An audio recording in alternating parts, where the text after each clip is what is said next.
I went from almost 200 pounds to 120 pounds naturally in 14 months. My husband lost 50 pounds, I lost 70, and my bestie here lost over 100. She had only lost 90 here, but she's lost well over 100 as well. And it's all by using the principles of calorie density and learning how to be able to eat large volumes of food for less calories.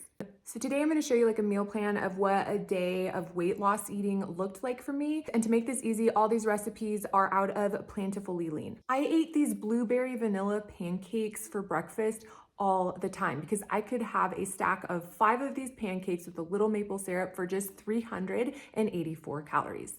For lunch, I loved having this chickpea chicken salad sandwich along with a huge salad, and it was all for just 500 calories. Dinner, I loved things like this tortilla soup, which I just posted a video for you guys of how to make it in my feed, so you can go back and look at that. But you could have an enormous bowl of soup with my sour cream recipe and avocado for just 327 calories. For dessert, I love this strawberry shortcake ice cream that I make, and you can have this for just 106 calories. Now, everyone's caloric needs are very different. I'm a very petite person, but I am very active, but I'm also in my 40s. You need to adjust things for yourself. For snacks, I learned to snack on things like whole fresh fruit and veggies and hummus. But this just goes to show you that you can achieve weight loss that is sustainable without starving yourself. You get to eat loads of food and lose weight.